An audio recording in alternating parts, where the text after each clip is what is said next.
Okay. While there are many different definitions of poverty and ways to measure it, the U.S. Census Bureau's 2016 estimates reveal that 43.1 million Americans live in poverty. That is 1 in 8 people. And according to the Joint Center for Housing Studies at Harvard University, more than 40 million American families find themselves in a situation where housing consumes more than 30% of their income, forcing them to maintain a nearly impossible balance by making hard decisions about food, transportation, and health. The cycle of poverty can be difficult to escape, but a safe, decent, affordable place to live can make a real difference in the life of a family. My name is Natasha Snyder, and I'd like to thank you for letting me speak to you today about this lack of affordable housing in our nation. Today, I'm going to focus in on how this crisis is affecting our nation's capital. As someone who has done short-term renting in DC and is moving there permanently this next month, this issue is of the utmost importance to me and one I've researched extensively during my time here at Vanderbilt University. Today, I'm going to explain why this lack of affordable housing is a problem. Then, I will share my proposal of relaxing zoning restrictions and increasing our city's density. And lastly, I will look to a city in the world where my plan has been proven successful. According to FamilyPromise.org, the #1 cited reason for homelessness in America is affordable housing. 35% of homeless persons nationwide are families with children, meaning that 2.5 million children will experience homelessness this year in our nation. A 2010 University of Tennessee study found children of homeowners are more likely to finish high school and are 2 times more likely to graduate from college. They are also 59% more likely to become homeowners themselves, starting an upward spiral.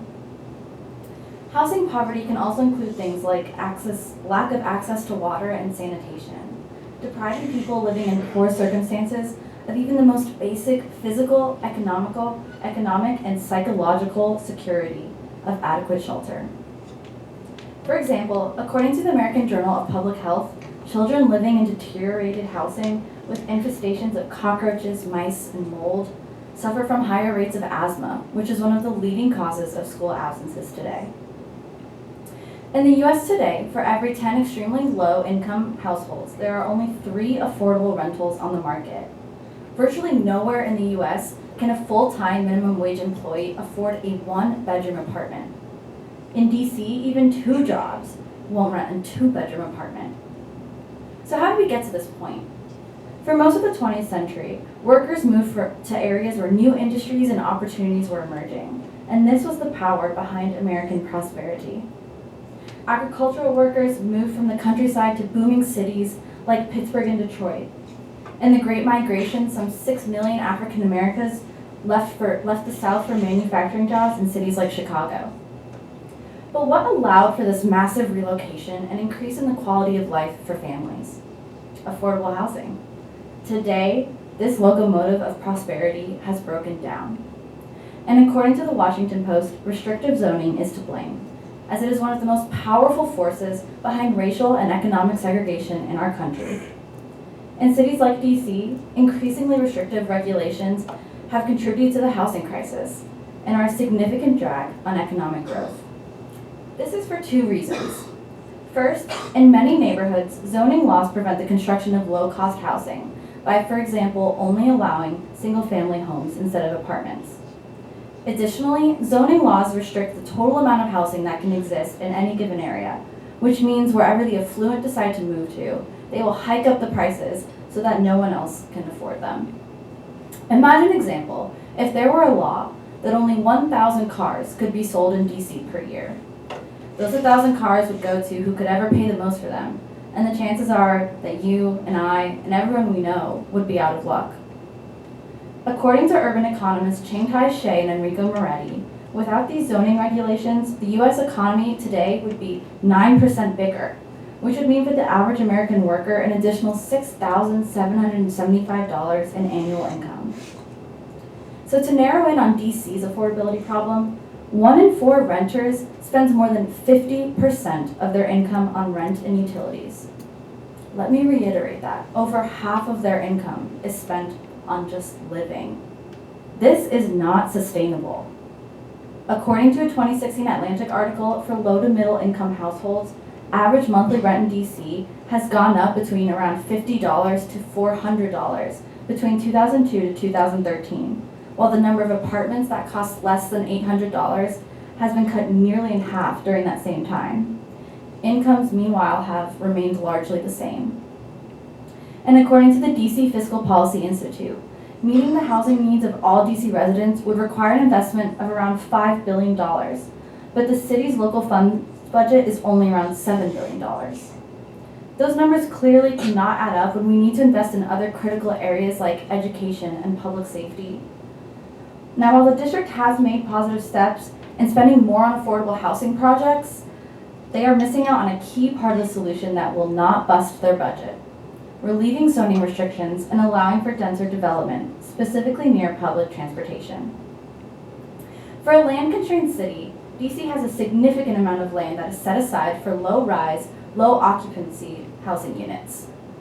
These restrictive land use practices are a major factor of exclusion, as they've produced a housing stock largely composed of single-family homes, especially in neighborhoods with public and private amenities such as good schools, safe parks, proximity to transportation, and quality retail. These are amenities that all citizens in DC deserve access to. Even small changes in the mix of buildings can make meaningful improvements of the lives of families in DC. The DC Policy Center looked at 8 neighborhoods in Northwest DC with the average of 1 unit per building, all single-family homes. They found that adding just one multifamily building with 100 units in each of these neighborhoods would increase their housing units by 16%, while only increasing the number of buildings in each neighborhood by 0.2%. That is potentially 800 new families that could benefit from the amenities offered by these neighborhoods with the addition of just one single apartment building per neighborhood. Additionally, DC should continue to encourage denser housing near metro stops. Lower income people are more likely to use public transit, and as we've discussed, are the ones suffering the most from the housing shortage. Higher density cities are also more efficient, with greater public transportation use, shorter journeys, and smaller carbon footprints. The construction of dense, affordable homes near metro stops also helps stimulate the economy by attracting restaurants, grocery stores, and other businesses, while the community benefits from a reduction in traffic, congestion, air pollution, and expenditures on the roads. Now, I recognize that with deregulation and the ability to build more units, there's the opportunity for developers to take advantage of this and just create more high-cost housing. Therefore, with new denser housing projects, developers must be required to reserve a portion of their projects for low-income residents, whether it be 20, 30, or 50%, whatever it takes to ensure that our most vulnerable populations benefit from my proposed changes. A change in our regulations can make the difference that we so desperately need to provide affordable housing in our nation's capital. So, to prove my plan can work, let's take a look at Japan's capital, the 13.6 million person city of Tokyo, to see how a similar strategy of deregulation and increased density has been successful. In the 1980s, Japanese cities were experiencing the same inflated housing bubbles that US cities are facing today, and their population has increased by 1.6 million since 2000. Their national government realized that zoning regulations were the problem. So in 2002, they passed the Urban Renaissance Law, which stripped municipalities of the ability to control private property. As a result, owners can build a variety of uses on their land, regardless of resistance from local bureaucrats. So basically, Tokyo prevented a housing shortage by building more and building up at a pace light years ahead of anywhere in the US.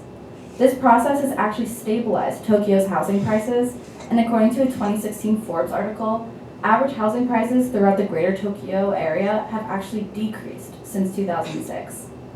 Every year, the city adds about 100,000 new housing units. And this increase has more than kept up with the increase in their population, which is leading to a housing surplus. The question then is not whether fast-growing cities like DC can build their way into affordability. The data from Tokyo shows that it can. The question is, what is so different about Tokyo's political situation that allows for such successful and affordable growth? I think the answer is clear.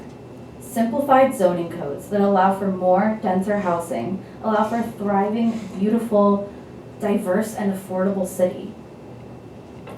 Poverty isn't going anywhere away anytime soon, and most of our cities will have some amount of low-income people residing in them, just like they'll have some amount of high-income people residing in them. This diversity matters in the same way that age or racial diversity and other demographic differences matter, and it's important for maintaining a viable community.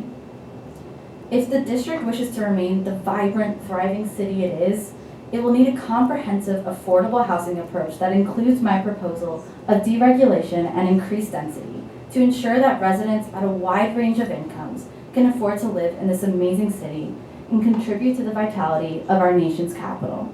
Thank you.